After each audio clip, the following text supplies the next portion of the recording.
Hello there. Happy Sunday. This is Coronavirus Update by Heerak, Christian Kim. Um, Welcome to our show for May 10, 2020. I'm an independent candidate for U.S. Congress in Virginia's 8th District, um, Arlington, Alexandria, Falls Church, and Fairfax County. And I created this show to help you survive COVID-19. So it's good that you stop by. Today we're going to talk about COVID-19, and we will provide you with some insight that we can share together. Um, and hopefully this will help you and your family. The song that you are hearing is a Chinese New Year song.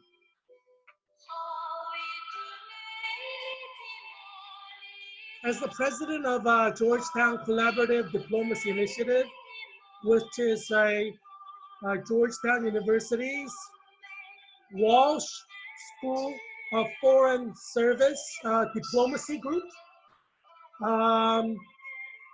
I, as the president, led GCDI into the next level of greatness. And one of those things includes Chinese New Year celebration on January 24, 2020, which was the biggest and greatest Chinese New Year celebration in the history of Georgetown University. So I'm going to share some photos from that. So stay tuned. I think you'll really like it and the stories. Yeah, so we have a great show for you. So it's good that you stop by.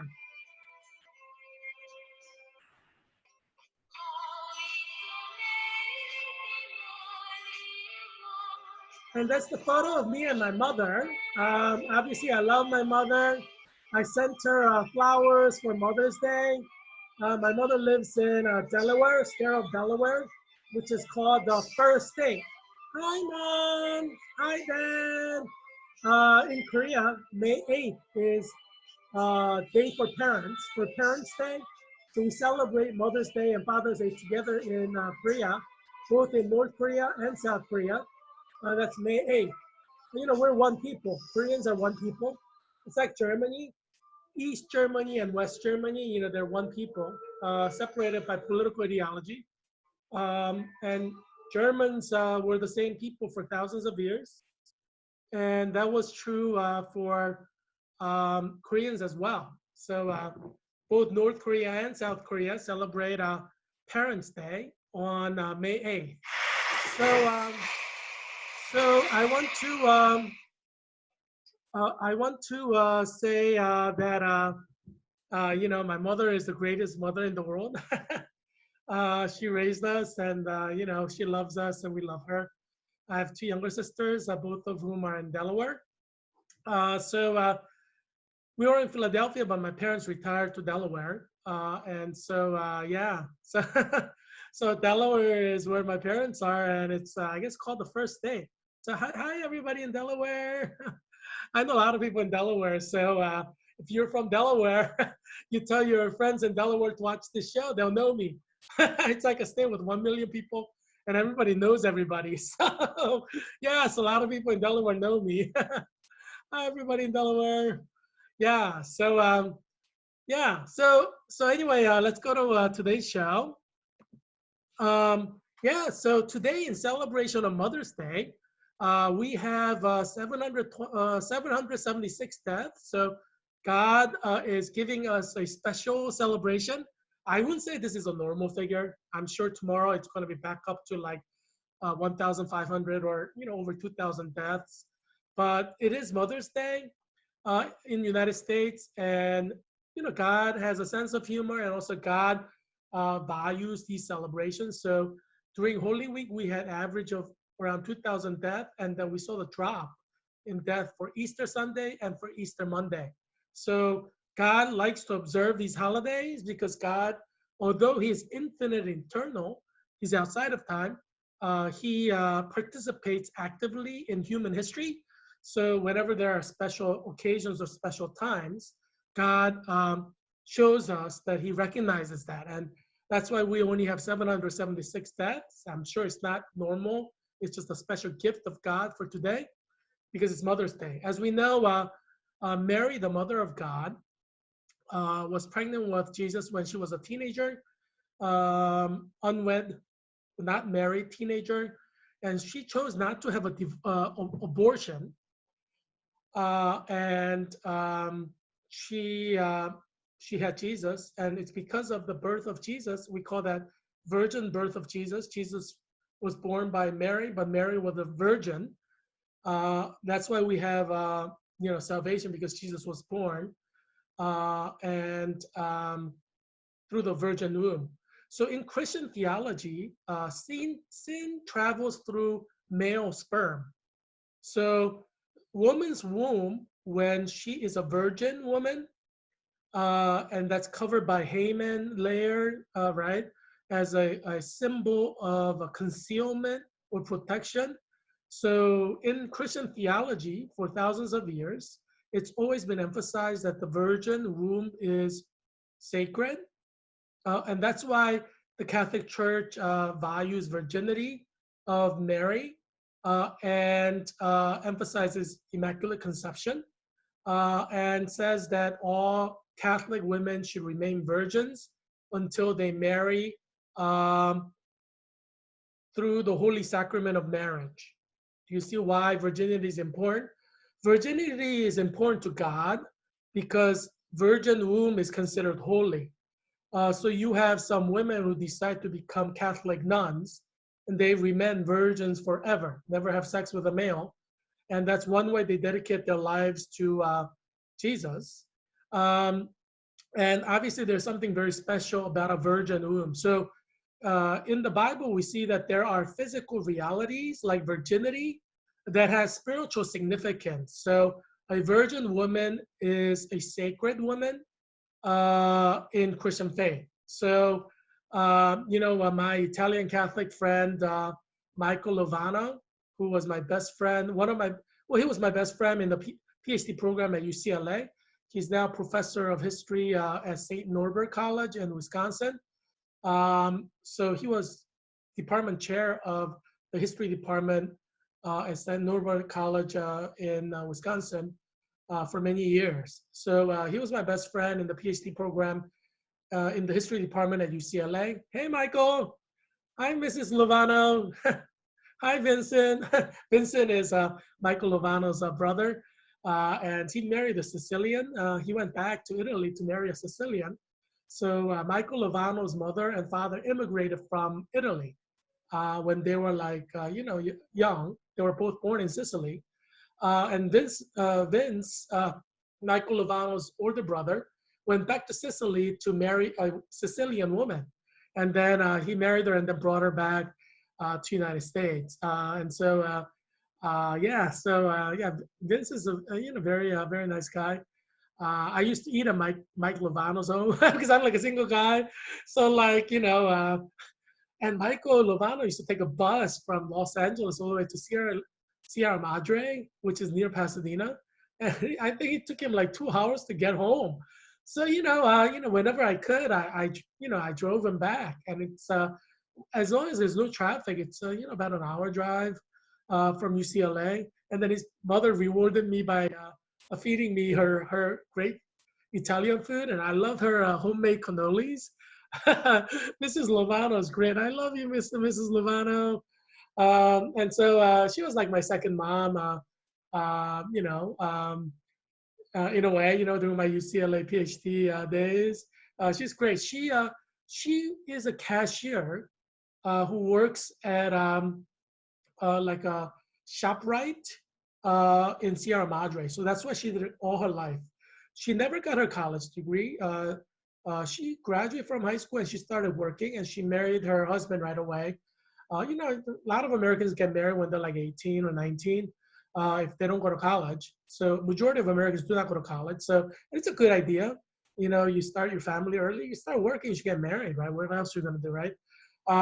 You're going to waste money and play around, you got to be serious about life, right? So Mrs. Lovano got married, and she worked as a cashier at like ShopRite it's like a supermarket all her life. So she worked for like minimum pay. And I think she got, little raises, but I think, when I was visiting her mom, she was still working, she's still working at ShopRite. She's worked there for decades. And I think she was making like $9 an hour or something like that. Yeah, it was the minimum wage was like, really low, and it's still rising, but it was still, kind of low. And then she put all her boys, she only had sons, she put all her boys through Catholic school in Sierra Madre. So, I mean, you can imagine she's not making much money working as a cashier. And her husband's an immigrant as well, with just a high school diploma. But, all of her sons received graduate degrees, and her, uh, you know, um, Michael is a professor at St. Norbert College in Wisconsin.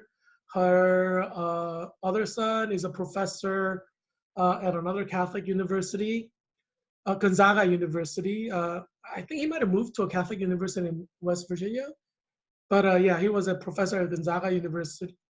I think it's Gonzaga, yeah, the one in Washington State for a long time. Yeah,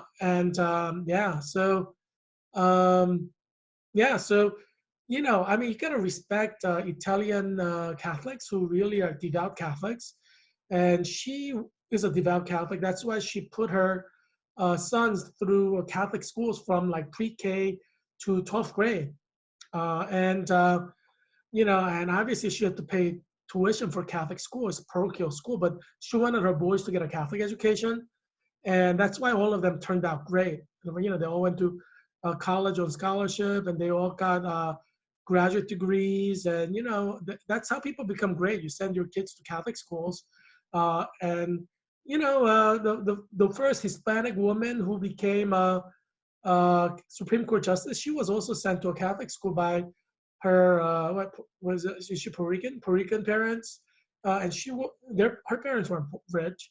They sent her to Catholic school, paying all the tuition, and then she became great. I mean, you hear story after story of that. Catholic parents, who work for minimum wage, who pay for Catholic education, which is a superior education, like Jesuit schools.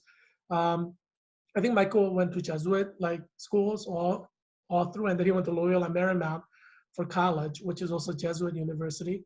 Yeah, Catholic education works. So I would recommend Catholics in Arlington, Alexandria Falls Church, Fairfax County, to send your children to like a Catholic school from pre-K to 12th grade if you can afford it. Even if you can't afford it, I would say try to save money and send your children to Catholic schools because it's definitely worth it. They will get a superior education than in the public school system. That's 100% certain. I mean, even public school teachers and administrators who admit the Catholic school private education is far better than their public school education. I mean, they may not state it in a record, but they will recognize it. Yeah, so if you could send your children to like a Catholic school or Christian school, I said do it. I mean, it's worth the investment.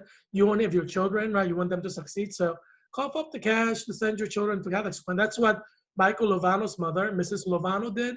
And that's why all her boys became successful. Not only successful, they all remained Catholics and married Catholics, they are devoutly following the Catholic faith because you need to know the doctrines, and a lot of parents are busy; they can't teach them the doctrines. So send them to Catholic school. You have the nuns. The schools that Michael went to had like nuns and priests teaching, so they got really good education. That's probably the best. Catholic schools with nuns and priests teaching, they're the best schools. So, but anyway, yeah. So I would say, send your children to Catholic schools if you can. I highly recommend it for voters in Virginia's 8th district.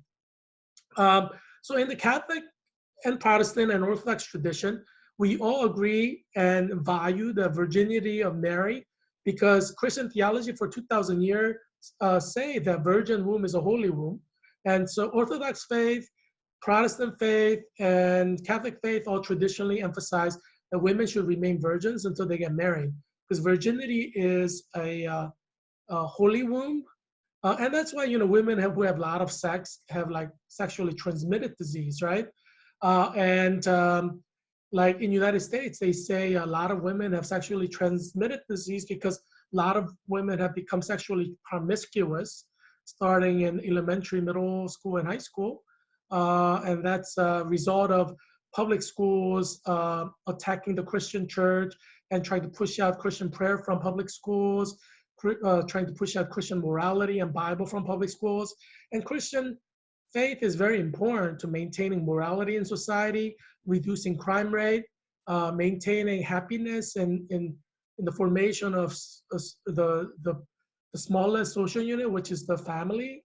And they say if you destabilize in terms of family, your whole society falls apart. And you know that the United States is falling apart everywhere, even before COVID-19, because social unit of the family has been breaking down. And you have to blame the public school system for that, because public school system attacks Jesus, Bible, and Christian morality. And so we need to completely change the public school system, because America's public school system has failed. It's failing now. It will continue to fail unless we change it. We need to change Arlington Public Schools, Alexandria Public Schools, Fairfax Public Schools, Falls Church Public Schools, so that they will recognize that Christian faith and Christian morality are important. So join me, vote for me for Virginia's 8th District U.S. Congress. I'm running against Don Beyer, who's the current U.S. Congressman. He's a Democrat. I'm an independent. So vote for Heerak on November 3rd, 2020, because I will bring prayer back to Alexandria, Arlington, Falls Church, and Fairfax County Public Schools. I'll bring Bible study back to Arlington, Alexandria, Falls Church, and and Fairfax County Public Schools. And you want this because you know Christian faith and morality is what will save your children and America. So, you know, a lot of Catholics in Arlington, Alexandria Falls Church, and Fairfax County value their Christian faith. And there's no reason why we need to persecute Jesus in the public school system. Let's bring Jesus back to Arlington Public Schools, Alexandria City Public Schools, Arlington Falls Church Public Schools, Fairfax County Public Schools. So join me in my move to try to bring Jesus Christ back, Bible back, Christianity back, Christian prayer back to Virginia's 8th District, because this will save your children, this will save your grandchildren. This is time, COVID-19 time, when you're staying at home is a time to reflect on what is wrong with America, because America is seriously wrong. There are a lot of social problems that have to be corrected, and this is the right time for you to think about what is wrong with America. America must not be the same. COVID-19 is an opportunity God gave you to think about what is wrong with America, what is wrong with Arlington Public Schools, what is wrong with Alexandria City Public Schools, what is wrong with Falls Church City Public Schools, what is wrong with Fairfax County Public Schools that is destroying our youth and that is destroying American society. We need to bring Jesus Christ back to all the public school systems throughout the United States of America. COVID-19 is a gift in one way for us to think about what is wrong with America and change what is wrong.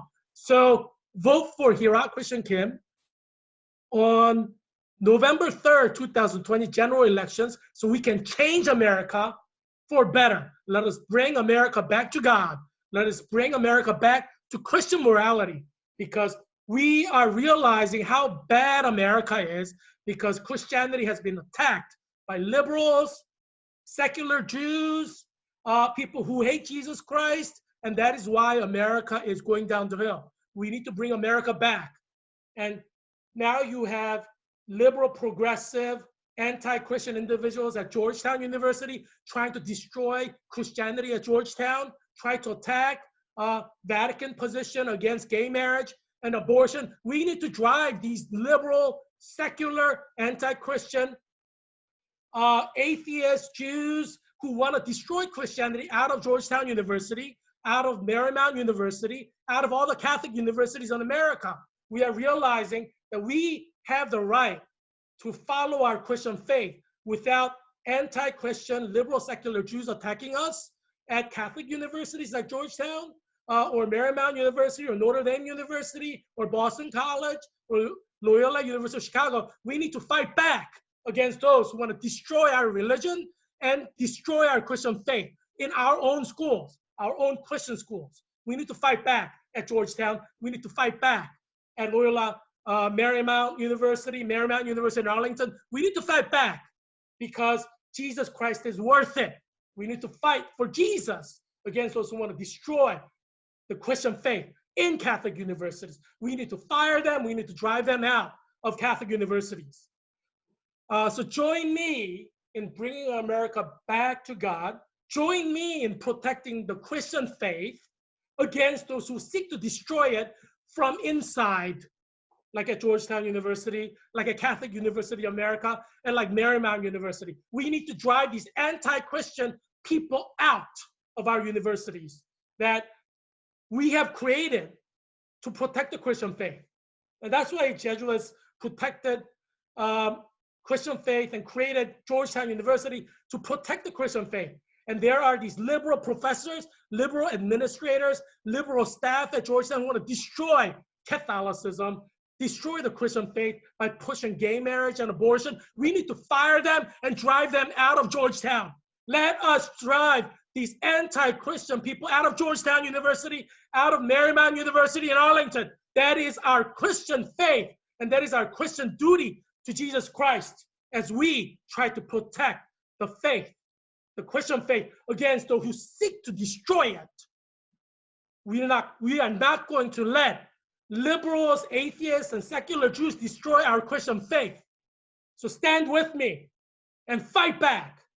Fire these staff, fire the professors, fire the administrators who want to destroy Christian faith by pushing gay marriage and abortion in Catholic universities like Georgetown University, Boston College, Notre Dame University. We need to fire them and drive them out and blacklist them in Christian universities like Notre Dame, Georgetown University, Boston College, Marymount University. They have no right to be in our universities, which we were created to glorify God and serve God according to the Christian faith. Christian faith.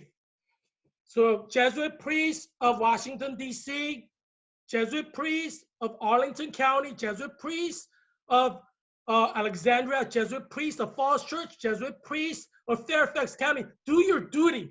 Work to fire these anti-Christians who want to destroy the Christian faith from Jesuit institutions.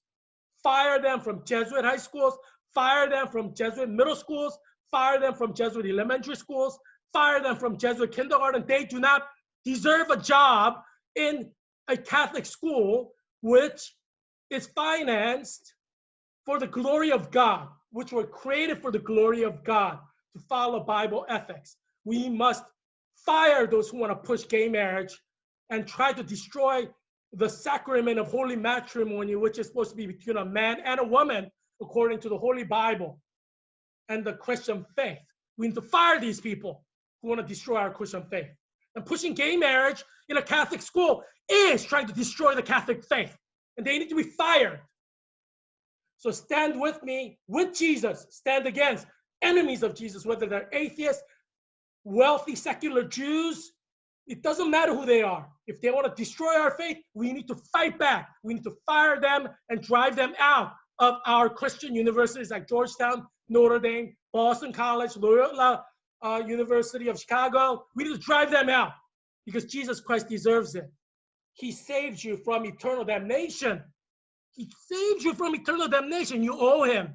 You owe Jesus. So let us work together to drive anti-Christians, whether they're atheists or secular Jews, who want to destroy the Christian faith by pushing gay marriage. Let's drive them out of our schools, our universities, and our societies. Let us reduce their influence to zero in our societies because they want to destroy the Christian church, and they're evil in the sight of God. Let us destroy their influence, their wealth, and their position in American society and our communities because they want to destroy the Christian church. We need to fight back and destroy their social standing, their wealth status, their positions. We need to get them fired from their jobs, whichever jobs they hold, because they're going to use their influence to destroy the Christian faith. We need to fire them. We need to drive them out of their positions of power. Yes, let us focus on the Christian faith because Jesus matters. Let us defend Jesus against enemies of Jesus who seek to destroy the Christian church and push gay marriage and abortion. These are things that we cannot compromise on.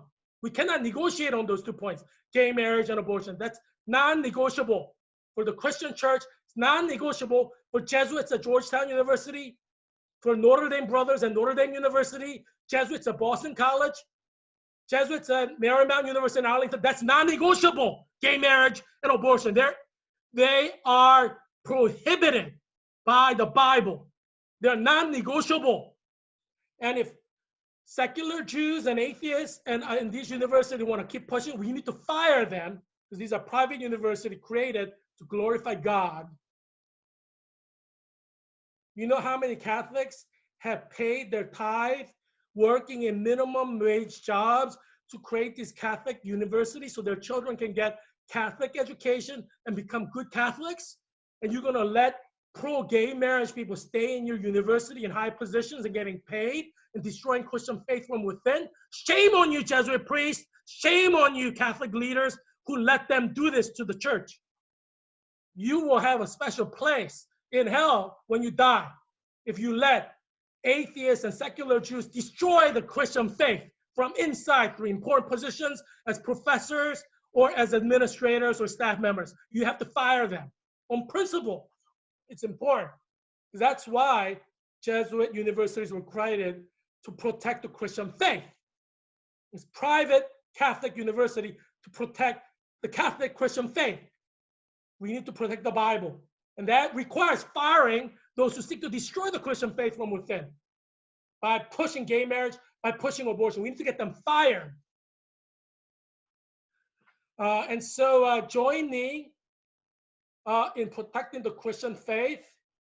Join me in protecting Christian faith against secular Jews and Jesuit universities who seek to push gay marriage and homosexuality as professors and staff members. Let's get them fired. And so, as you know, I practice my right to freedom of speech, which is my First Amendment right.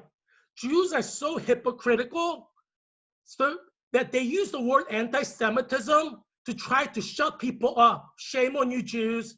You don't belong in America because you want to say everyone who has their opinion that offends you do not have the right to speak. You use the court system to harass them and persecute them. You use the media to harass and persecute them. You Jews who attack Christians who are merely following the Bible position, you do not have a place in America because you do not respect the rights of Christians like me, like Catholics in Arlington, Alexandria, Falls Church, and Fairfax County. You do not have a right to be in the United States because you do not respect us. And we Christians are over 300 million in America. You don't respect us. Don't expect us to respect you. You don't respect our right to our religion. You don't respect our right to our political positions. We do not respect you. Call us any name you want. We wear your bullying titles with a badge of honor. I'm proud to be an anti-Semite. If you call me an anti-Semite for saying that Jesus Christ is God, I'm proud to be an anti-Semite. So call me anti-Semite all you want, because I'm proud to be an anti-Semite who loves Jesus, who follows the gospel and says Jews killed Jesus, which is literally stated in the Gospels and Book of Acts. You call me anti-Semite? I'm proud to be an anti-Semite. Join me and become anti-Semites who attack Jews verbally and defend the Christian faith. Gospel says Jews killed Jesus Christ. We're going to stand by that.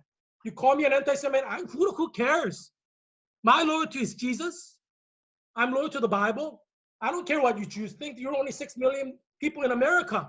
Why do you think you have the right to harass me with name calling and bullying and persecution using media and whatever? You do not have that right. 300 million Americans will fight back against you because you are trying to persecute us just because we believe in the Bible. And that is not right. So we will be proud to be anti-Semites if that's why you call us for following the gospel. We are proud to be anti-Semites because you call us anti-Semites for following the Bible. We are proud to be anti-Semites. So keep calling us anti-Semites. We'll use it as a badge of courage because we're just merely following the gospel. Bible says Jews killed Christ. We're just following that. You're going to call us anti-Semite? We're proud to be anti-Semites. There's only 6 million of you in America. There are over 300 million of us. So do not bully us. Do not persecute us for being Christians. You do not have the right to violate our First Amendment rights, freedom of speech, freedom of religion under the First Amendment of the US Constitution. And this is a democracy. We are the majority. So do not persecute us using your Judaism. Your religion is less than 2% of America. It's insignificant. So do not use your religion to persecute us. We value our Christian faith. Our Christian faith is very important to us, over 300 million Americans. So do not bully us with your Judaism, because we believe in Christianity and we have the right to our religion. And that's for Republican Party people as well as Democratic Party. It doesn't matter what party you are in. Do not bully us with your Judaism. Because we take offense. We're deeply offended when you attack our religion and our freedom to speech, freedom to religion. We take deep offense, whether you're a Jew in the Republican Party or whether you're a Jew in the Democratic Party or whether you're an independent Jew like Bernie Sanders. We take deep offense when you use your Judaism to call us names and to attack our religion, Christianity. We take deep offense at you. We're offended at you. And we have the right to be offended. This is a free country. Don't tell us we don't have the right to be offended by what you're doing to us, attacking us and bullying us. We have the right to be offended. So Virginia's 8th district joined me in defending Christian faith against those who seek to destroy it. Whichever party they belong to, Republican Party, Democratic Party, doesn't matter.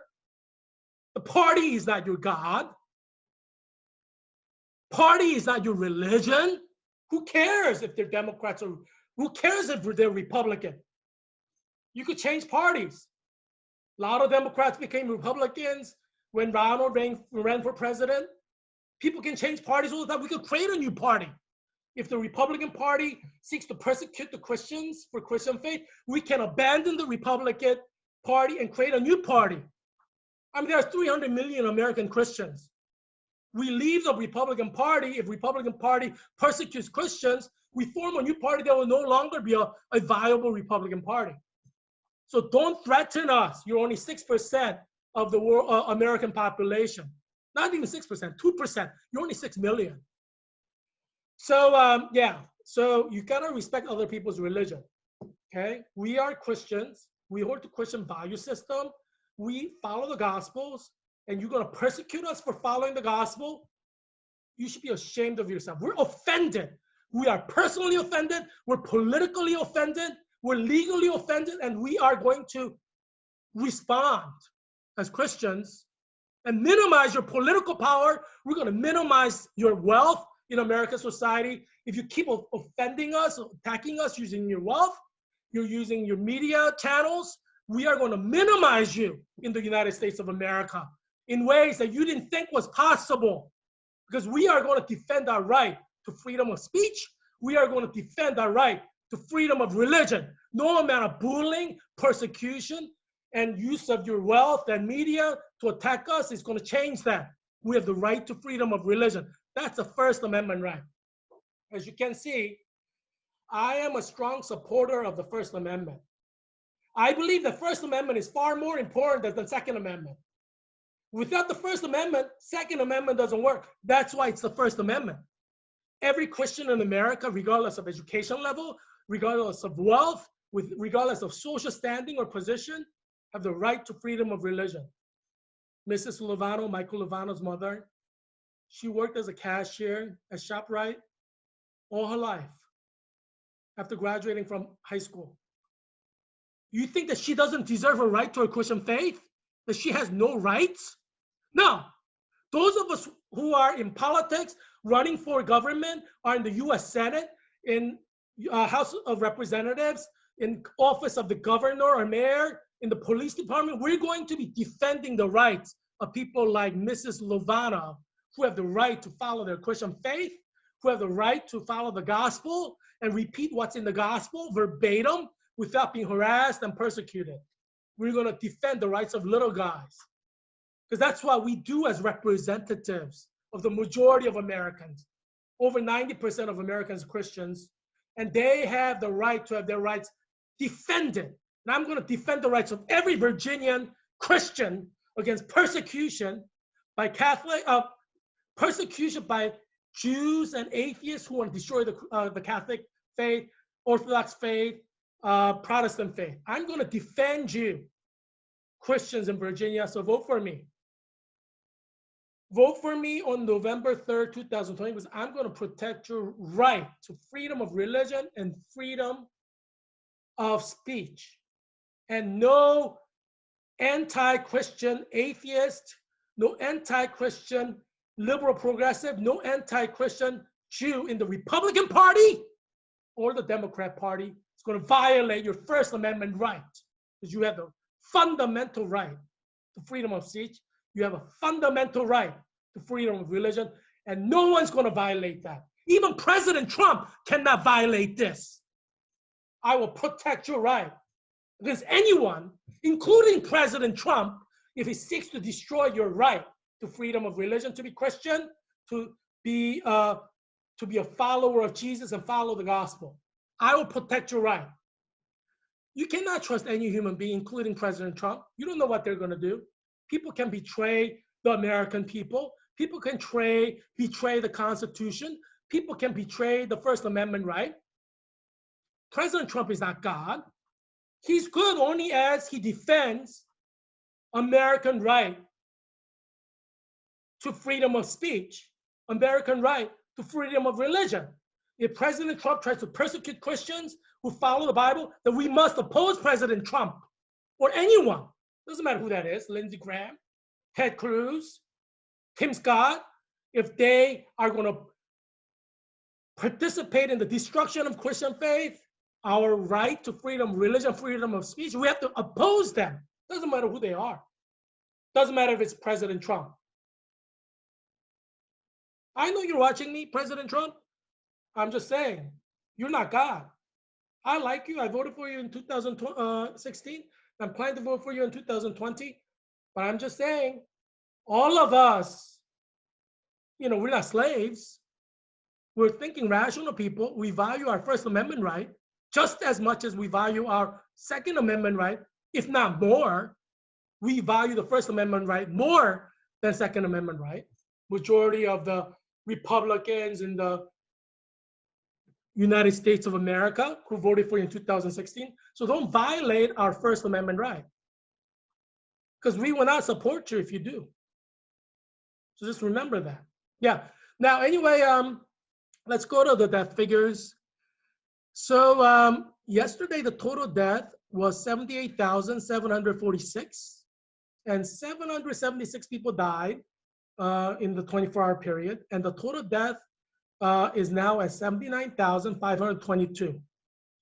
Confirmed cases are going up at around 30,000, 20 to 30,000 every day. So the total confirmed cases were 1,309,164, and that was yesterday. Today, confirmed cases are at 1,329,072. Now, we have all these deaths, and I'm providing you with a perspective globally about our situation in COVID-19. Now, there are liars in CNN. There are liars in Fox News that say this is a global pandemic, that everybody in the world is suffering the same way. There are liars in BBC News. There are liars in Sky News. There are liars in France 24 News who say everybody's suffering the same way. That's just not true. That's a lie. That's fake news. And I'm here to provide you with real news. I'm going to give you the numbers. Numbers do not lie. I'm going to give you the numbers. Now, I'm going to give you top 5 deaths in Asia as of today. This is the latest figure, today's figures. So how many people in Asia died from the beginning in 2019 winter to now from COVID-19? China, where the Wuhan virus, COVID-19 started, total death from winter 2019 to now is 4,637. Number two death in Asia, India, total death is 2,212. China and India have populations over 1 billion people. So in China, they're about 4 times the total population of the United States. They only have 4,637 deaths. Now you may say, well, China is social distancing, isolating. Well, I mean, I don't think so, but maybe they are. How about India? We know that there are a lot of poor people in India. In many parts of India, you could survive with $20 a month income. Yes, $20 a month can feed a whole family in India in some areas, and they live with about $20 a month income.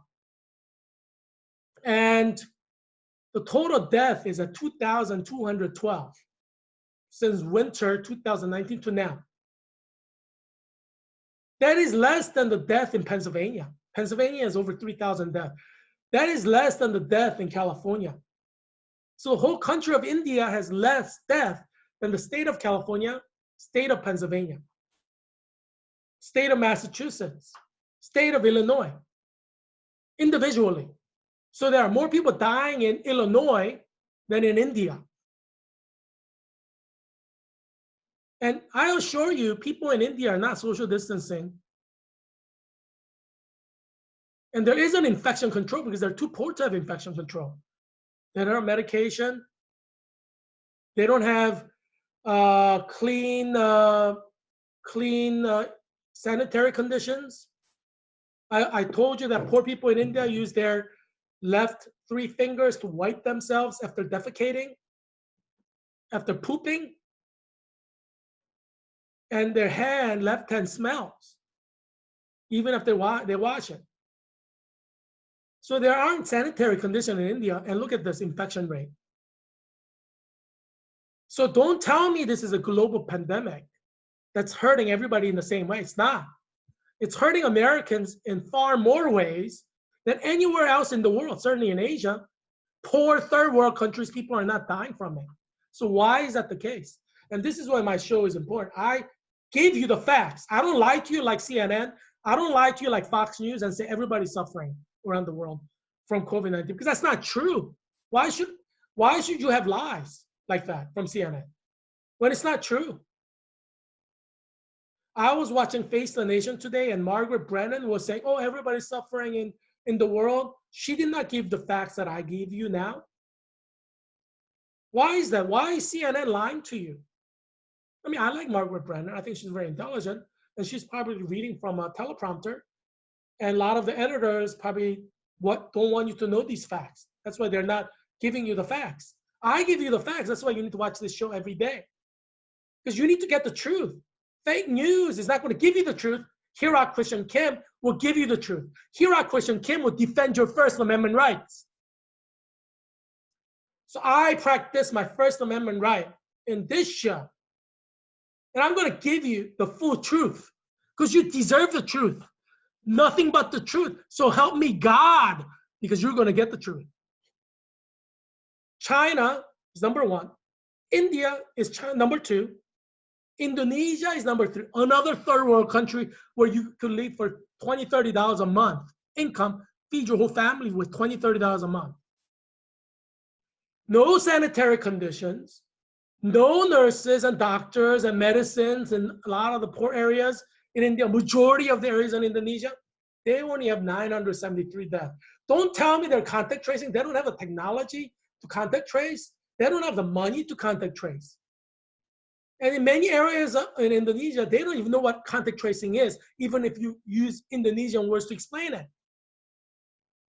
So how come they're not dying? This is not a global pandemic. CNN is lying to you when it's a global pandemic. CNN, have you seen CNN give you the death figures for Asia? Ever? I've never seen CNN provide total death figures for Asian countries. Never. I've never once seen it. In Face the Nation, I watch it every week.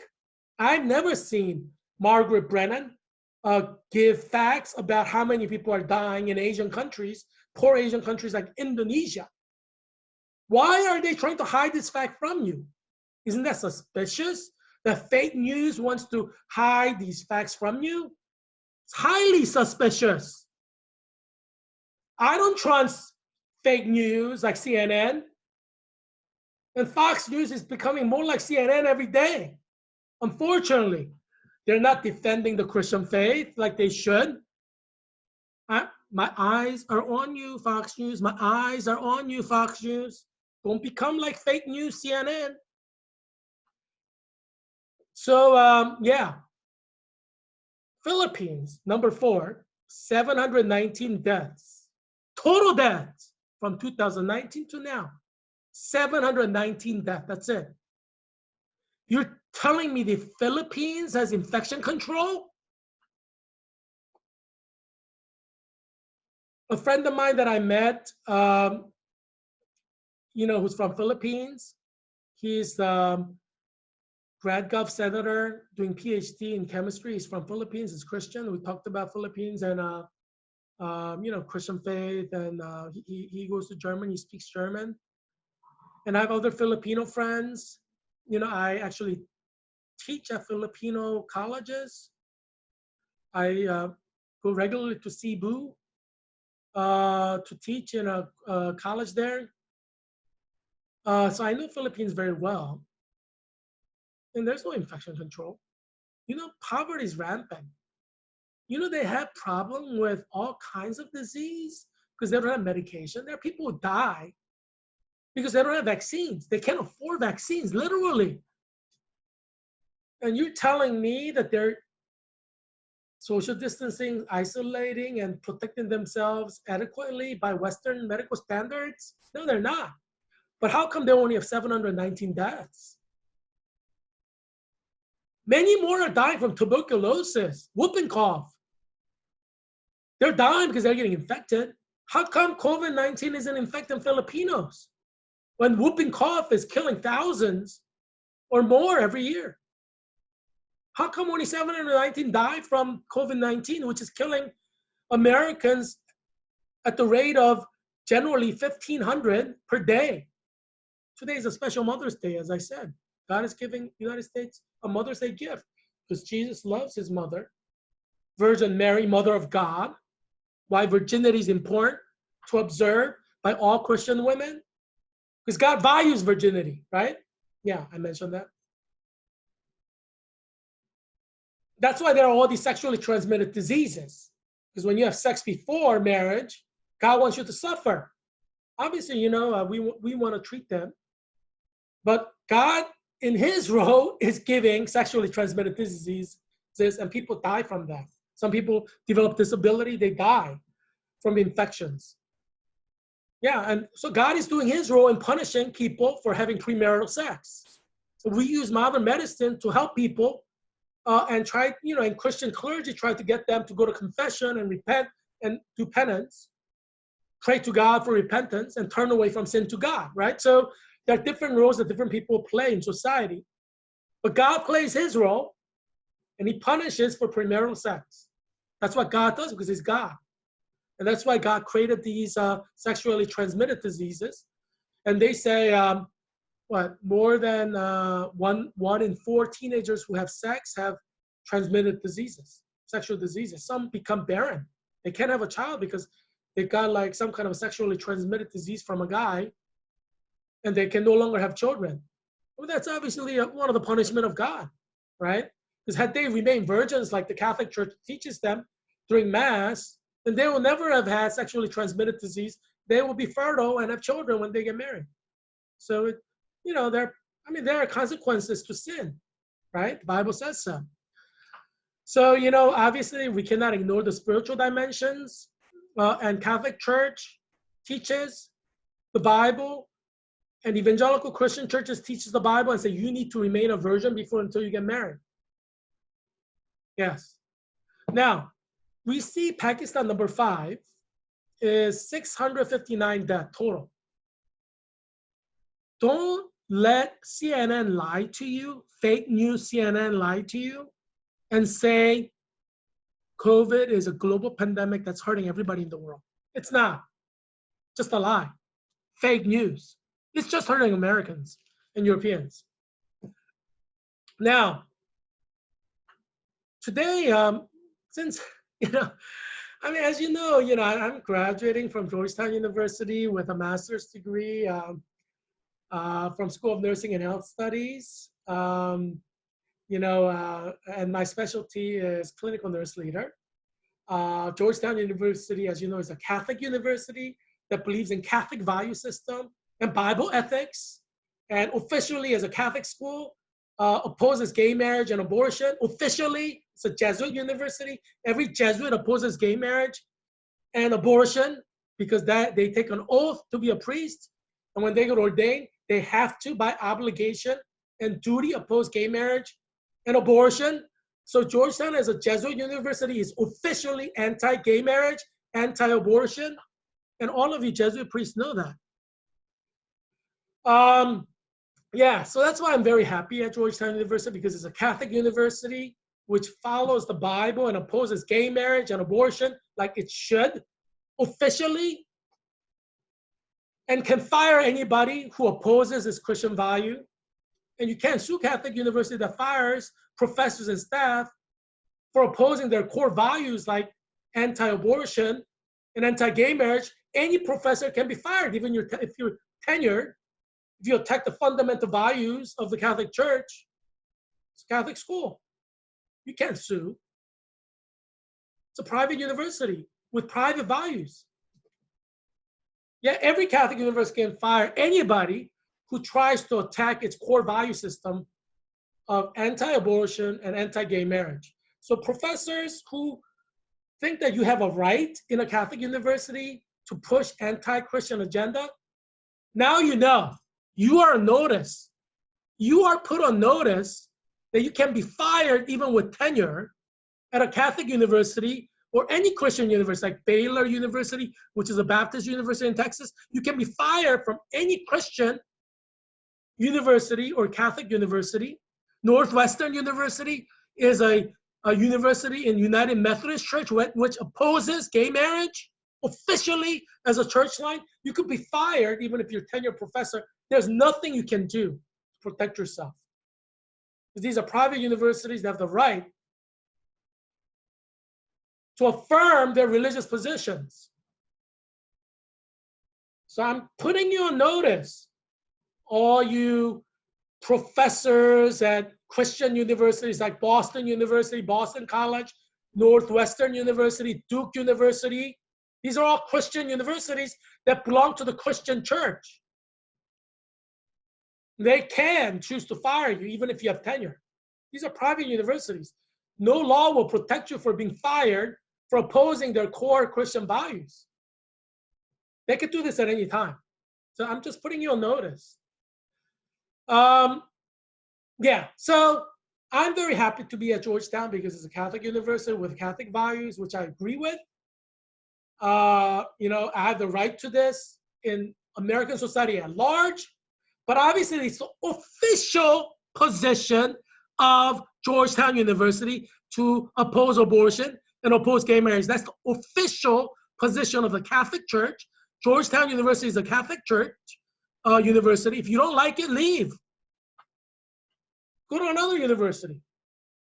It's a Catholic university. You're wrong. I'm right. If you don't like Catholic Church positions, then leave Georgetown. You don't have to be there, right? If you're going to be at Georgetown, respect Catholic Church positions on abortion and gay marriage. Otherwise, leave. There are a lot of secular universities where you could go, like University of District of Columbia, which is a secular university. Yeah, go to University of District of Columbia. Georgetown University is a Catholic university. If you don't like Catholic system, leave. Nobody's forcing you to stay. Yeah, so I'm very happy to be at Georgetown University, which upholds Christian values officially as a Catholic university. I'm the president of Georgetown Collaborative Diplomacy Initiative. And you see the Twitter page there. You could go to GCDI_Georgetown and watch our tweets on diplomacy issues, watch our videos, and see our photos from our events. And you may enjoy watching them, and also there are a lot of things you can learn from because it is a diplomacy group. It's a primary diplomacy group at Georgetown University, and so you will learn something about diplomacy, and that goes for all you people working in the State Department or FBI, CIA, Homeland Security, NSA. You will learn something. So visit GCDI at Georgetown. That goes for you, all your senators and House of Representative members, governors who are watching this show. So everybody watches this show. I'm sure President Trump is watching this show right now. So go visit Twitter page GCD_Georgetown and see what you can learn, because you will learn something. It's the primary diplomacy group at Georgetown. We advance alternative diplomacy strategies while also investigating traditional diplomacy ideas. Now, as the president of Georgetown Collaborative Diplomacy Initiative from 2019 to 2020 academic year, I have elevated Georgetown Collaborative Diplomacy to the next level of greatness. The president of Georgetown Collaborative Diplomacy Initiative for 2018 to 2019 academic year was Max Skurlock. Hi, Max. He lives in Arlington. He's working in Arlington. He did his master's in Arabic studies at Georgetown, and he recruited me to be an executive board member. I remember when he invited me for an interview, and I interviewed, and I was accepted as an executive board member during the 2018 to 2019 academic year. And I'm thankful I became the president for 2019 to 2020 academic year. And so, I enjoy working with Max. He's a great guy. Max Skurlock, I'm sure he's going to do great things. So, I'm happy that I met him, and I look forward to working with you, Max. When I become U.S. Congressman, I told you, right? When I become U.S. Congressman, I'm gonna try to see if I could bring you on to my staff. So I talked to you about that. So I'm serious about it, obviously, and I'm intending to win in November 3rd, 2020. I'm better than Don Beyer as a leader. I mean, you can see that. So everybody can see this, right? That I'm better than Don Beyer to be a U.S. Congressman for Virginia's 8th District. I'm the man with a vision. I'm the man with a plan. I'm the transformational leader you need to help you, to protect you, protect your rights, protect your children's rights, protect your grandchildren's rights. Because First Amendment right is your fundamental right as an American. There are people who want to destroy it. They want to take your rights away just because they have money or political influence, political position. I'm going to protect you from all these evil, powerful people. The Washington, D.C. swamp, the establishment in the Republican Party, the establishment of the Democratic Party, who want to take your rights away. I oppose the establishment. President Trump opposed the establishment in the Republican Party, and that's why he won the presidency. All the establishment Republicans lost the presidency. John McCain lost. John Kerry lost.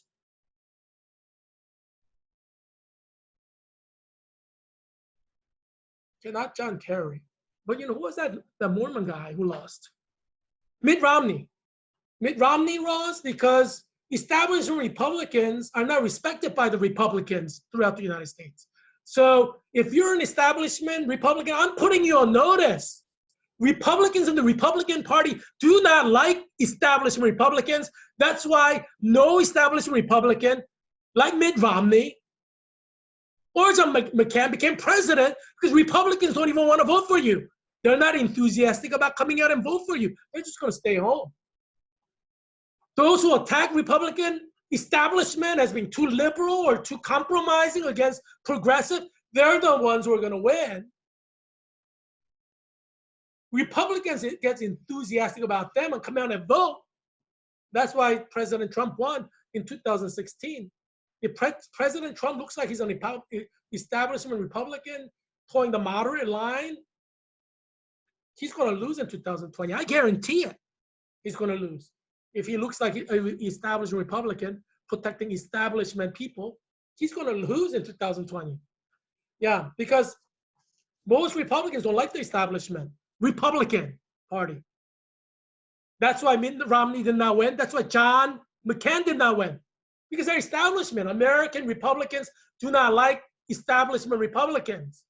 Sooner you realize that, sooner you're going to be closer to your victory.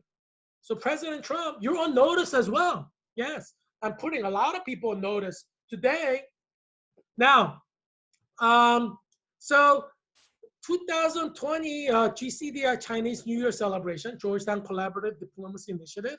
That was on January 24, 2020 in Healy Family Student Center. That's the main center for students to have their programs. It's like a socializing center for students at Georgetown, Healy Family Student Center. And we had it at the social room, which is like the biggest room, apart from like the main hallway, main ballroom. So we maxed out.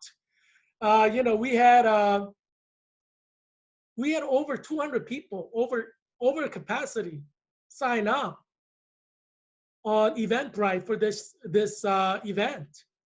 Yes, it was a highly successful event. I mean, it's the biggest one at Georgetown University in the history of Georgetown. Who did it?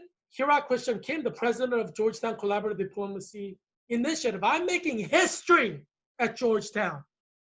I'm making history at Georgetown. The Hoya student newspaper at Georgetown University reported on this event. Thanks, Hoya people, for reporting on this, which was the greatest Chinese New Year celebration in the history of Georgetown University under the leadership of GCDI President Heerak Kim. And as you know, I'm the treasurer of UCLA Alumni Association. So, which is located at University of California, District of Columbia campus and Rhode Island Avenue.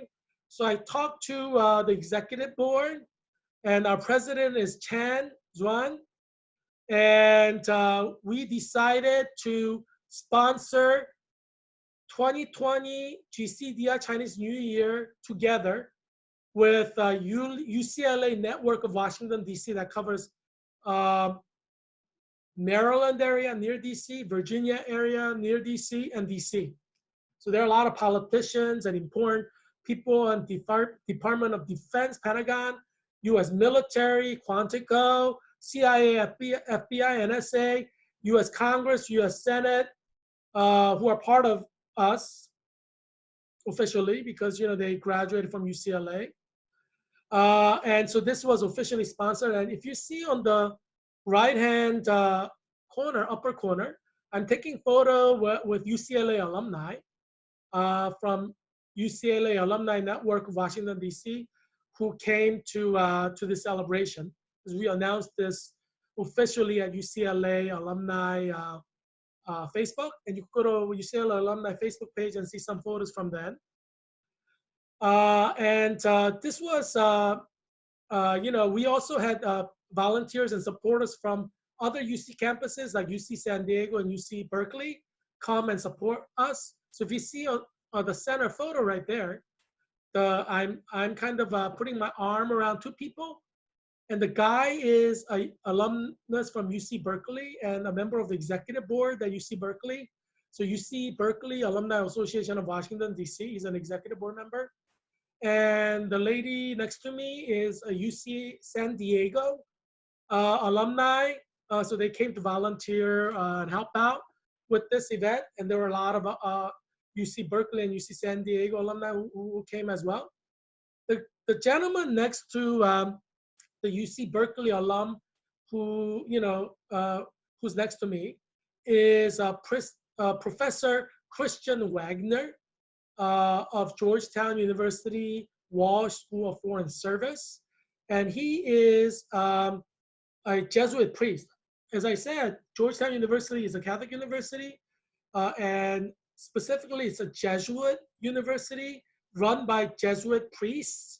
So we have a lot of Jesuit priests who are leaders throughout every department of the university, including nursing school, medical school, School of Foreign Service, Business School, McCourt School of Public Policy, Graduate School. Yeah, it's a Jesuit university, so of course they're going to have a lot of Jesuit priests as leaders everywhere throughout Georgetown University. In the law school. Yeah, it makes sense, right? It's a Jesuit university. It's a Catholic university. It's not a public university. It's not a secular university. It's a Jesuit Catholic university. So Professor Wagner, Christian Wagner, Society of Jesus, he was a missionary to China for the Jesuits, Society of Jesus.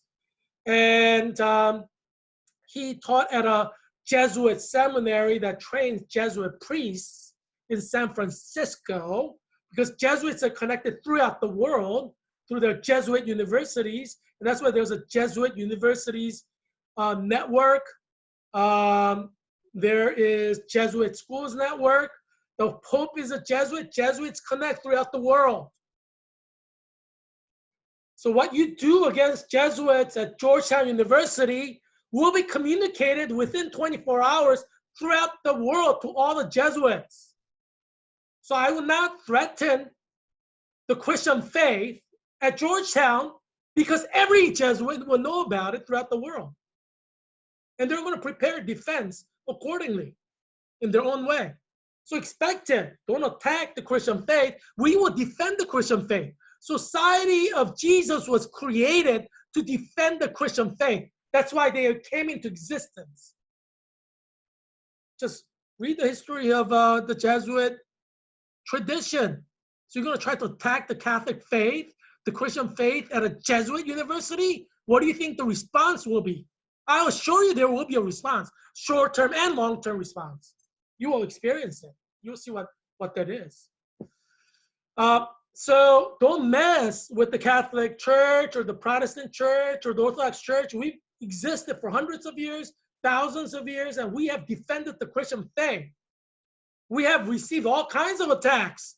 So don't think that you're going to get away with attacking the Christian faith at a Catholic university.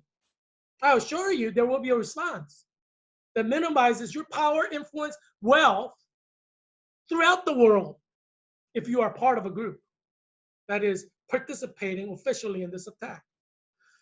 So I'm putting you on notice, those who want to destroy the Christian faith from within Catholic universities. I'm putting you on notice. Yeah, I'm putting a lot of people on notice today. I put President Trump on notice. I put establishment Republicans on notice. Yeah, I'm putting everybody on notice. Yeah, because everybody is answerable to somebody. Have you heard that phrase before? Everybody is answerable to somebody. That's why we are human beings. Every human being is answerable to somebody. There is no human being who's not answerable to another human being. When Samuel Rutherford wrote his book, Lex Rex, he was saying even the king is answerable to somebody. And this was during the time of absolute monarchy, when the king was saying, I am the anointed of God, I am the absolute monarch, I am the absolute power. When Samuel Rutherford, the Puritan, wrote this book, Lex Rex, which became the foundation for Oliver Cromwell beheading Charles I and creating a deep-seated reformation of the English society. Before then, read about the investiture contest when the emperor of the Holy Roman Empire said, I am God's anointed emperor of the Holy Roman Empire, and I am answerable to nobody. The Pope in Rome proved him wrong. During the investiture struggle or investiture contest, the Holy Roman Emperor lost against the Catholic Church. Read about it. Everybody is answerable to somebody. Nobody is going to follow the Holy Roman Emperor blindly to eternal damnation in hell. Nobody's going to follow President Trump blindly to eternal damnation in hell if he chooses to take 30 shekels of silver and betray Jesus to the cross. Nobody's going to follow President Trump to eternal damnation in hell like Judas did.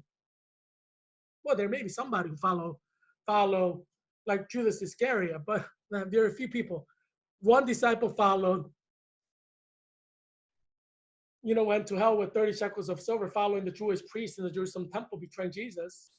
But 11 disciples remain loyal to Jesus. So yeah, that's how it's going to be. You may have few people follow, but yeah, you will lose everybody else. But anyway, so do not take the 30 shekels of silver like Judas Iscariot did. That's what I'm saying. That's why I'm putting everybody on notice. Everybody's answerable to somebody.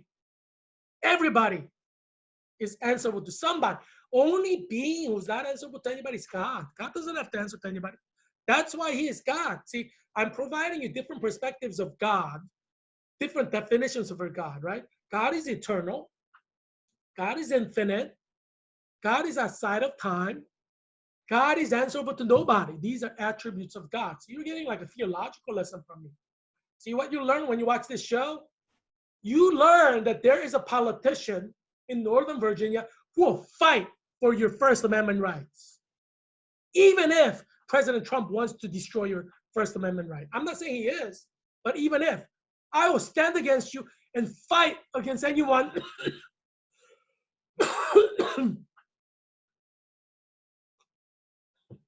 including President Trump, if they're going to try to violate your First Amendment right. Nobody is God except God. Not President Trump, not King Charles I, not the Holy Roman Emperor. Only God is God. Yeah, so I'm putting everybody on notice. So at 2020 GCDI Chinese New Year celebration, we had a lot of, it was the biggest Chinese New Year celebration. And, I should thank my executive board members because, they're phenomenal. I'm the president, but obviously, I count on my executive board members. And I interviewed every single one of them and had a process in appointing them. So I would like to first thank Marta Sidoriak. I mentioned her several times. She's a general secretary. She's a first-year Master of Science and Foreign Service student at Georgetown. She graduated from Temple University, spent 3 years in Ukraine in leadership positions. She's 100% Ukrainian by blood. She speaks Ukrainian to her parents. She goes to Ukrainian church, and she's tapped into the Ukrainian network throughout America and throughout the world, as she should be. She's a rising leader, and she's already a leader in Ukraine. So yeah, so she's amazing. She's a general secretary. And Jared Davis is the vice president, and Jared Davis is graduating this year. So he's class of 2020, like me. Congratulations, Jared! Congratulations on your graduation. So Jared went to Columbia University, worked as a powerful, finance person in New York for many years, decided that money wasn't all that. I mean, he made a lot of money, so he has enough to last him his life. So he decided to go into history. So he did his master's in history at Georgetown. And he, I was talking to him, and he's like, I may go into do PhD in history and become a professor in history. I may go to the State Department. I'm not sure yet. So, he's kind of open. He worked at the Mexican embassy while finishing up his master's in history. So Jared Davis is in the history department at Georgetown. So that's in the Graduate School of Arts and Sciences at Georgetown. He joined the executive board a little bit late in 2018, 2019 academic year. So it was good to see him join, and then he became the vice president for 2019 to 2020 academic year.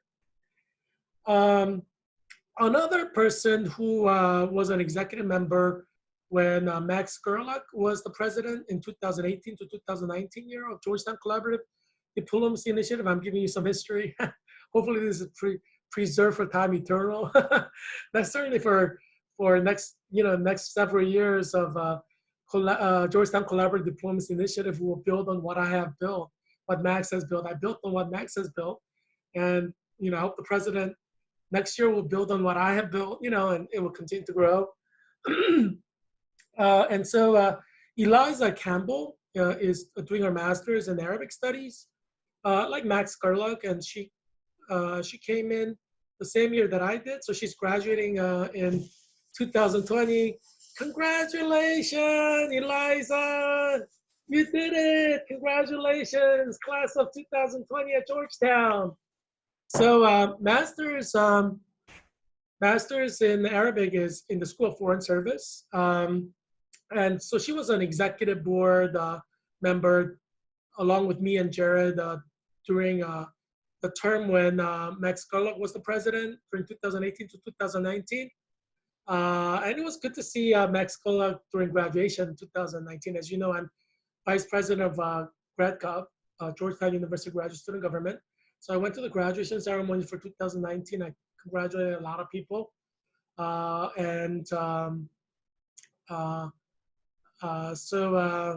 it was good to see Max, at the graduation and celebrate with him. So Eliza and Jared and we came in the same year, and we're graduating in the same year. Hey, congratulations to all of us. We're graduating from Georgetown 2020.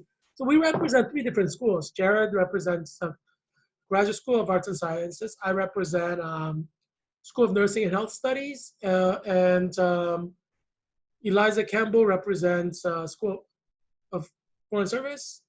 Eliza, she had a lot of important internship obligations, so she just remained the executive board at large for 2019 to 2020 academic year. So best wishes. Congratulations, Eliza and Jared. Happy graduations and many happy returns. I'm sure they're going to go and do great things. We had several first-year students become executive board members. I want to recognize them as well. And the treasurer is Yuxi Chen. She is a master's student in economics, applied economics, and she's from China. She did her bachelor's degree in China, and she came to Georgetown for her master's degree in applied economics.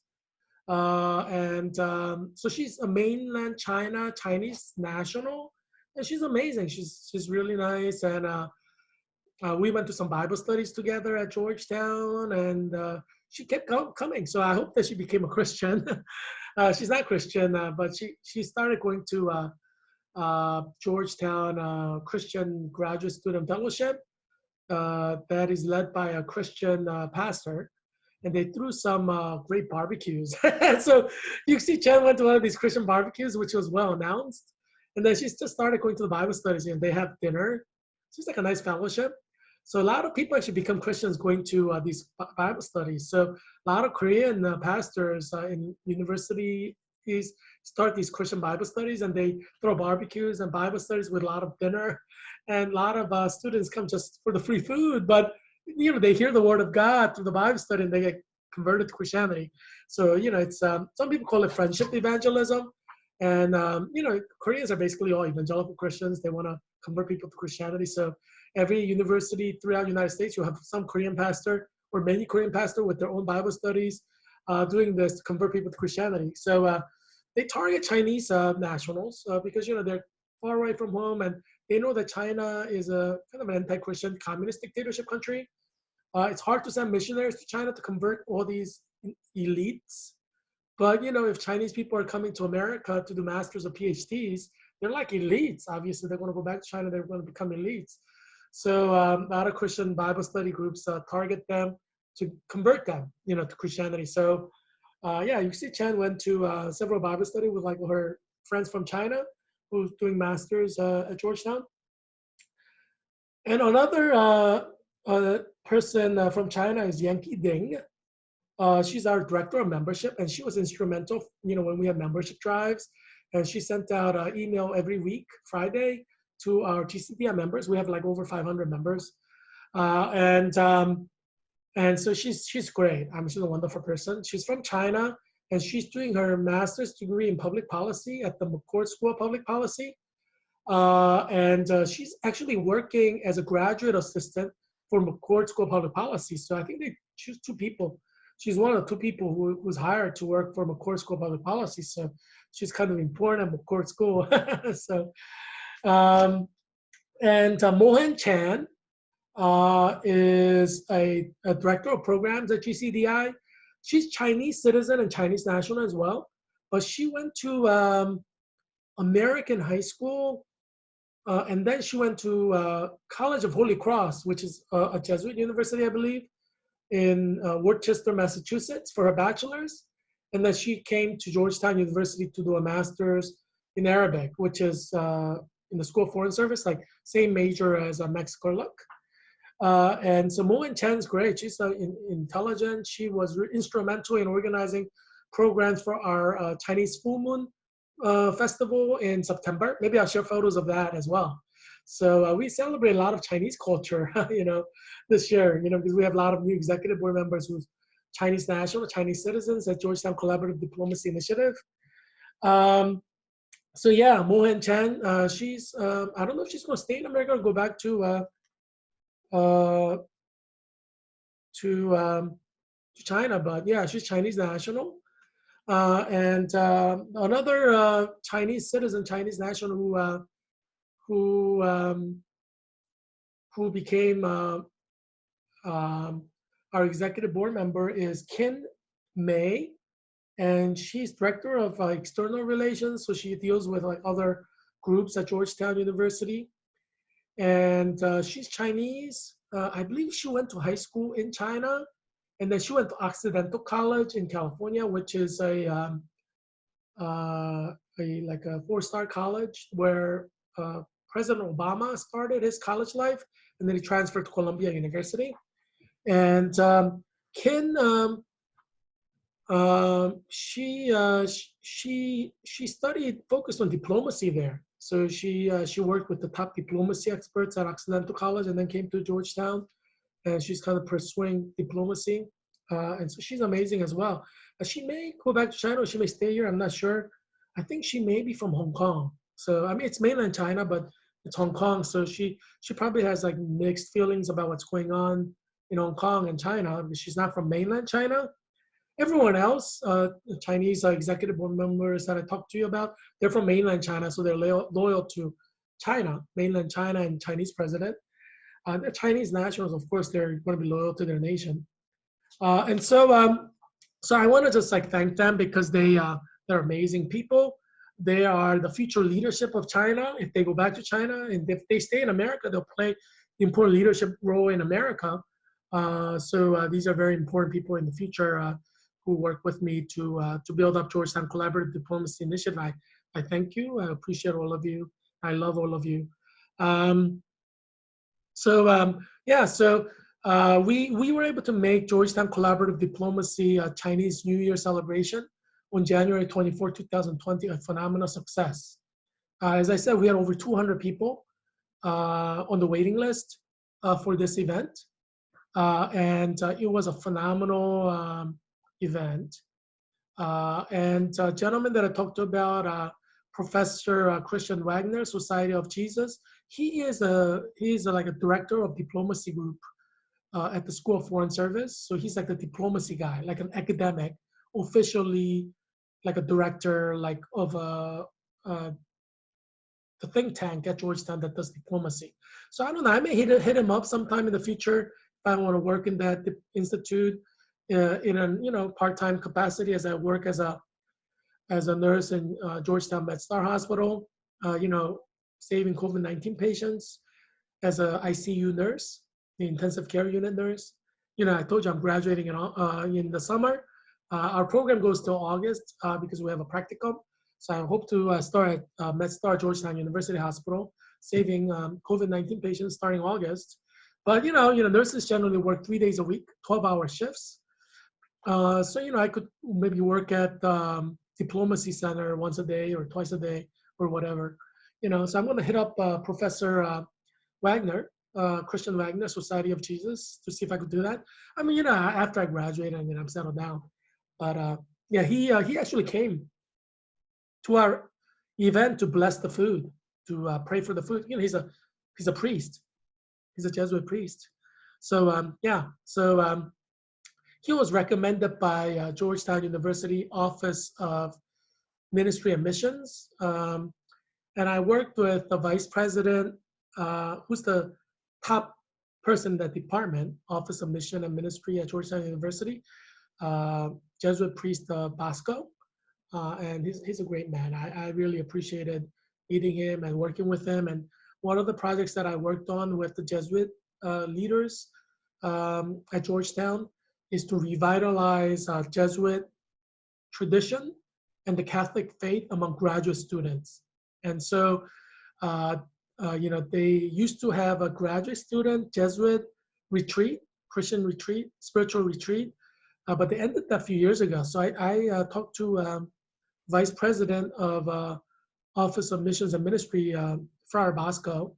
So each department, the head is like vice president, because there's only one president of the university, President John De Hoya. So every department, the head is the vice president. And most of them, they tend to be, Jesuits, or, like they're kind of loyal to the Jesuit faith, or they should be. If not, fire them, replace them, put them on notice. But yeah, so Friar Bosco and we work together, and I'm the vice president of Georgetown Graduate Student Government, so I support the Jesuit mission of the Catholic University, Georgetown University. So we work together to support graduate students who are Catholics at Georgetown, who are kind of looking for spiritual, nourishment. So we created a Jesuit retreat, and it was executed this year in February. So I see amazing things that I'm doing. I'm saving Jesuit University by providing and working together with the leadership, top leadership, to provide spiritual opportunities for graduate students who are Catholic, who want to do Catholic things. See the kind of things that I do for you Catholics? I'm Presbyterian myself, but I mean, Georgetown University is a Catholic university, so I want to help Catholic University grow its Catholic base, at Georgetown. So, I'm happy to help you, support you. Yeah, so I do a lot of good things for the Catholic Church. Vatican should give me like a, Medal of Honor or something. I'm sure Pope hears about this from the Jesuit network. The Jesuits have their connection all the way to the Pope. So I'm sure Pope in Rome is hearing about all the great things I'm doing for the Catholic Church in my official capacity as Vice President of Graduate Student Government. Yeah. But anyway, yeah.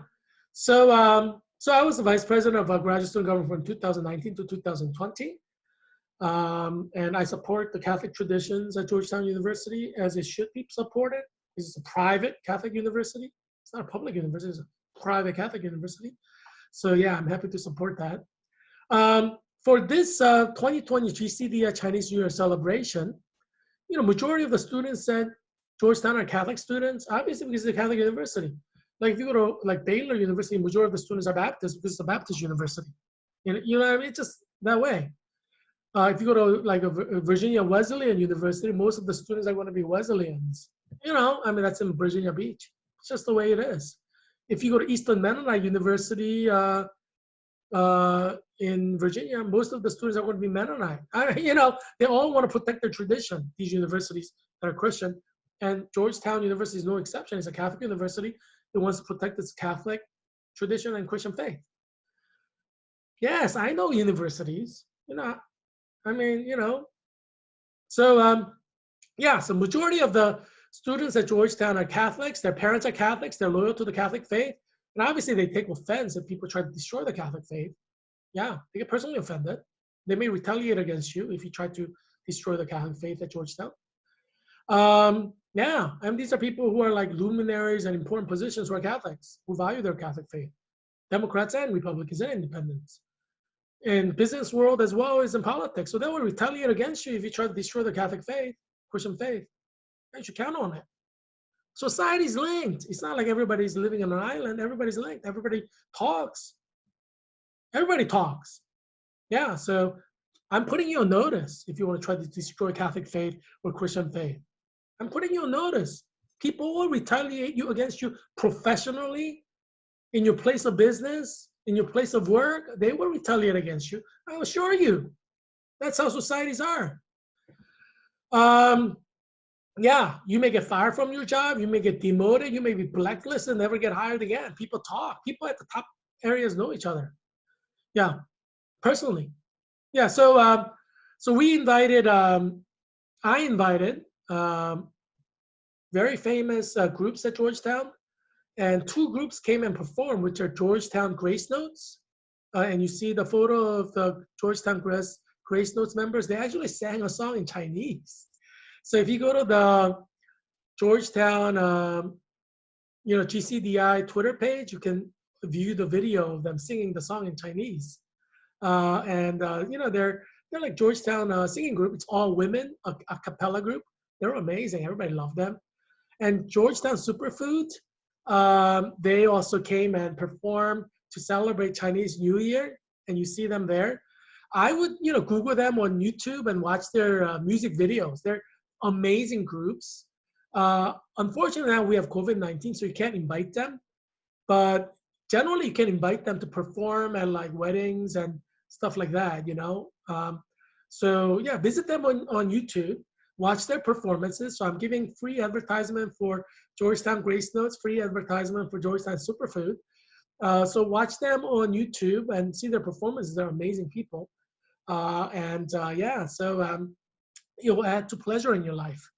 So I especially want to thank the president of Georgetown Superfood, President Matt Loria. He's the one who brought the Georgetown Superfood to perform. And I want to thank President Sarita Krishnan at Georgetown Grace Note. She's the president of Georgetown Grace Note, and she brought her group, Georgetown Grace Note, to perform. So we at Georgetown Collaborative Diplomacy want to thank you again for participating in the greatest celebration of Chinese New Year in 2020. And I'm sure that every member of Georgetown Grace Notes, every member of Georgetown Superfood will remember your performance for the rest of their lives and share the photos and the videos and stories with their children and grandchildren. It's a memorable event for us, but it's also a memorable event for you because you performed at the greatest Chinese New Year celebration at Georgetown University. And so hopefully they'll repeat it in the future, but it may be the greatest Chinese New Year celebration ever. I'm the president. There aren't too many people like me. I'm like 1 in a billion, or maybe 1 in like 10 billion. So yeah. But that's why I'm the Leonardo da Vinci of my generation of 21st century. Yeah, that's why I'm trying to save your life of your children during COVID crisis. Watch this show every day. I'm running for U.S. Congress in Virginia's 8th District because I can deliver.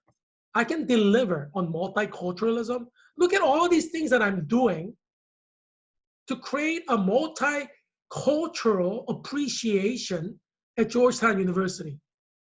As the president of Georgetown Collaborative Diplomacy Initiative, I have formed an executive board made up of a Ukrainian, of American Jewish guy. Jared Davis is Jewish. He's Reformed Jewish.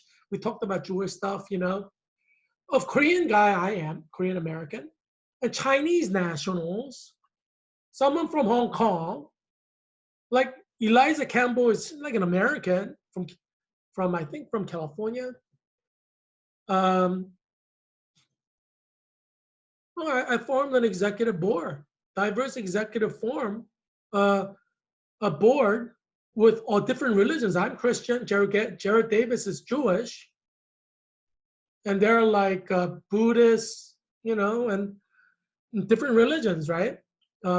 Islam, you know, these are all like represented. Um, and so, yeah, so you know, I created a cabinet of diverse ethnic identities, national identities, religious identities, political identities. That's what I do. This is why you need to vote for me for Virginia's 8th district to be a U.S. congressman, because I can build a consensus across diverse groups, diverse ethnic backgrounds, diverse racial backgrounds, diverse religious backgrounds, diverse political backgrounds. You need me in Congress. Now, I deliver, right? As the president of Georgetown Collaborative Diplomacy, I brought together different people. This is a Chinese New Year celebration. Do everybody look Chinese to you? Look at all different ethnic groups I brought together. You think that's easy? Why don't you try it if you think it's easy? You know how hard it is to bring different stakeholders, different ethnic groups, people with different interests together to celebrate a Chinese New Year, especially for people who are not Chinese? Do you know how hard it is to bring singing groups to perform at a Chinese New Year celebration on a Friday night? Do you know how hard it is to reserve a room and order food for hundreds of people on a limited budget? Do you know how hard it is to coordinate top leader at Georgetown, like director of diplomacy at School of Foreign Service, to dignify this event with official status individuals? You know how hard that is? You know how many times I've communicated with Office of Mission and Ministry to get a leading Society of Jesus member? You know, I specifically asked for Society of Jesus member, Jesuit priest, because it's Jesuit University, to pray for this event. You know what kind of trouble I went through to organize all this? This is why you need me in U.S. Congress, because I can deliver. I can create a multicultural reality where there is none. And that's what I can do for Arlington, Alexandria, Falls Church, and Fairfax County. That's why you need me to go to Congress for you. That's why you need me as a U.S. congressman, because I can bring 100 different ethnic groups in Arlington County together. You need me. Every one of you in Arlington government, Alexandria city government, Falls Church city government, Fairfax County government, you need me to bring all the 100 plus ethnic groups together, because you can't do it. You know you can't do it. I've gone to your events. It's like homogeneously like white. You know, I'm like, geez, there are like 100 different countries represented in this county, this eighth district. Why is everybody like white? I mean, yeah, I know it's like 60% of Virginia's 8th district is white, but you know, I mean, there are a lot of immigrants. You need me to lead you to bring multiculturalism together. You talk about multiculturalism, I bring multiculturalism. You talk. You're just a talker. I am a man of action. I make it happen. And so we had the greatest Chinese New Year celebration. And we brought two of the greatest, they're like the two of the greatest performance groups at Georgetown, came to perform specifically for this event. Obviously, I thank God that Matt and Saritha are visionary enough to be willing to get their group together on a Friday night to perform. And I thank them for that. But, you know, someone has to bring it all together, right? So give credit where it's due. You know, I'm just telling you what, like it is, you know. I invited Genevieve Amores. She's running for U.S. Congress for the Republican primaries in Maryland's 2nd district. That includes Arundel County, a part of Baltimore, it's like Maryland has a really weird looking congressional district. So it like stretches from Baltimore all the way to like Annapolis. So that's like Virginia second district. And so Genevieve Morris is a candidate running for Republican primaries in Maryland second district. And you see her on the photo with her red jacket or like shirt and a and so and she's standing right in front of the Georgetown Collaborative Diplomacy sign next to me in the green blazer jacket. And so she's great. I also invited her to speak as a panelist at University of Pennsylvania uh, main event on healthcare and information technology uh, to be held at Joe Biden Center for Diplomacy of the that's a University of Pennsylvania entity at Washington D.C. Biden Center for Diplomacy, and that's where Joe Biden is an adjunct professor at University of Pennsylvania. So he has an office there. So our president of Pen Club of DC, reserved that room. I'm the vice president of the Pen Club of DC. So I invited Genevieve Morris to be a panelist there. Unfortunately, it got canceled. It was like in late March, canceled because of COVID-19. But it was going to be the event of the year. We invited Harvard Club of DC, all the Ivy League clubs of DC, and it was going to be like the event. Genevieve Morris was like director of a veterinary VA hospital, like IT sector, and she has her own healthcare company now in Maryland. And so she's an expert, who could speak on this issue. So I invited her, and she came to our Chinese New Year celebration all the way from Maryland. So I appreciate that, and she spoke, and so it was good to hear her speak as well, and people really like that. And you see all these people who are celebrating, right? It's it was a good celebration. We had hundreds of people come. We had hundreds of people on the waiting list. That was the greatest event at Georgetown University. And I didn't want to forget the caterers. So I have a photo of husband and wife who catered this food. They own Mrs. Chan's Kitchen in Arlington, Virginia, which is on Columbia Pike, near the crossroad of Glebe. And so near the post office there in Glebe. So if you drive on Columbia Pike,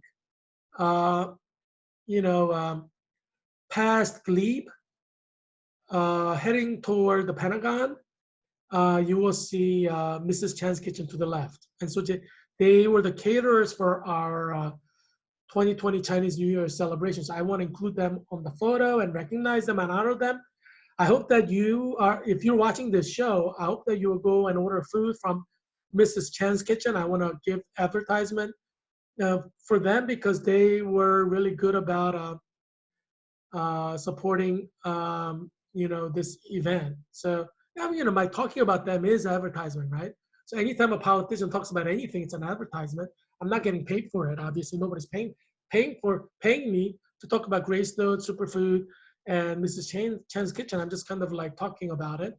So I'm just kind of giving them free advertisement because they were part of the celebration. They're married, they're Chinese Americans from mainland China. And, they own a small business here in Arlington, right? Mrs. Chan's Kitchen. So support them in this COVID-19, buy their food. It's really good food. Everybody there loved the food. So, yeah. So I hope that you enjoyed this show. As you see, I support local small businesses, family-owned small businesses. And I am multiculturalism. I'm Mr. Multiculturalism. I will bring different ethnic groups together to celebrate different culture. I add to the cultural value of Georgetown University.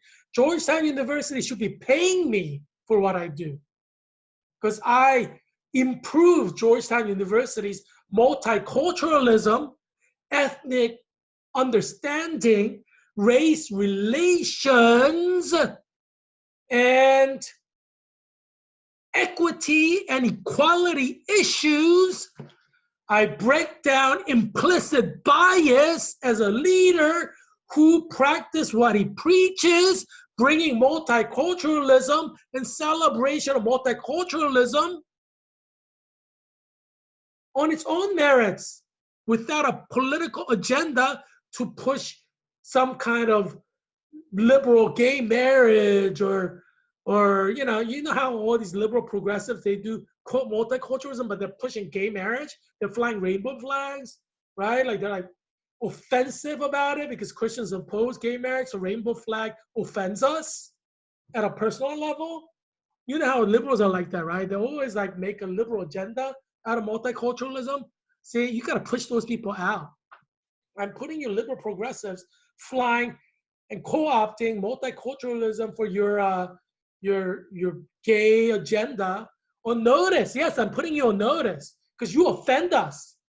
Majority of us in America, there are less than 1% of Americans who are gay, and you keep shoving your rainbow flag down on our throats when rainbow flag deeply offends all of us Americans. Majority of Americans. We're personally offended by it. We're religiously offended by it. We're ethically offended by it. And you're going to use co-op multiculturalism to push your rainbow flag down our throats. It offends us. It offends us at many levels, personal, religious, ethical. What I do is I bring multicultural celebration without the gay agenda, the rainbow flag, right? Everybody can come together, celebrate Chinese New Year, and appreciate Chinese culture on its own merits. See, that's what I will bring to Arlington, Alexandria, Fairfax County, and Falls Church. Agenda-free, multicultural celebration, which ethnic groups can be proud of, right? Yes, that's why you need to vote for me. Don Bayer is like gay flag, flying, agenda-driven, progressive liberal who wants to offend every Christian in Virginia's 8th District. You go to Don Bayer's office. I've been there because, you know, I do advocacy for literacy. So I go there, you know, once a year with all the literacy experts to advocate for literacy. He has this big gay flag, rainbow flag on his congressional office. It's deeply offensive for Christians like me to see a gay flag on the door of our representative. I'm like, geez, gay people are less than 1% of America's population. You're trying to shove this down our throats. Why don't you fly a Korean flag? My mom and dad have a Korean flag at home along with American flag. And if you go to like homes of like Indian or Pakistani or Chinese or you know, Mongolian, they have their own cultural emblem next to American flag. You know, they don't have a rainbow flag. So it's deeply offensive to us because traditional societies oppose gay marriage. Like 100 ethnic groups in Virginia's 8th District, I assure you, every single one of them oppose gay marriage in their traditional formulation. So gay flag, rainbow flag is deeply offensive to all of us from a cultural angle. And you're trying to culturally dominate us, try to commit cultural genocide. This is what Don Bayer is trying to do, and it offends us. Yes, don't culturally try to wipe us out. Don't try to commit cultural genocide against 100 different ethnic groups who oppose gay marriage in Arlington 8th District.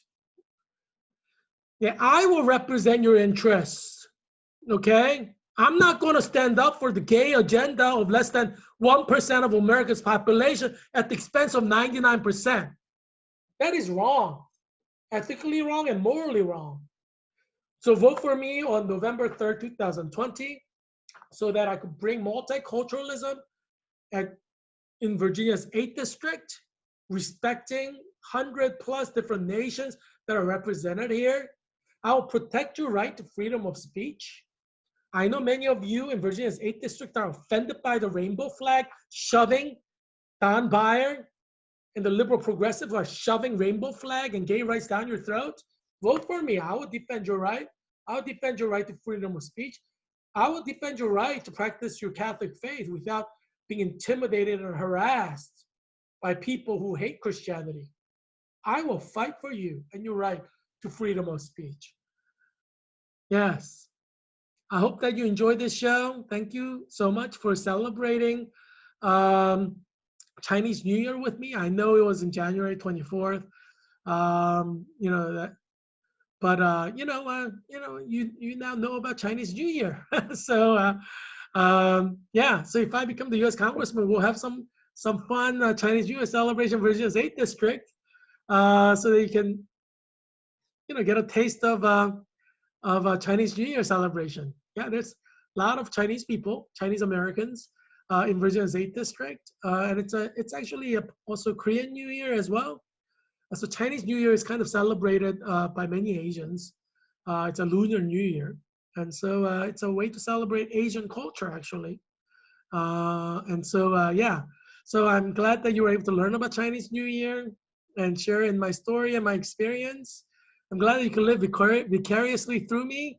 Once I become your U.S. Congressman, you can experience all this exciting stuff together with me.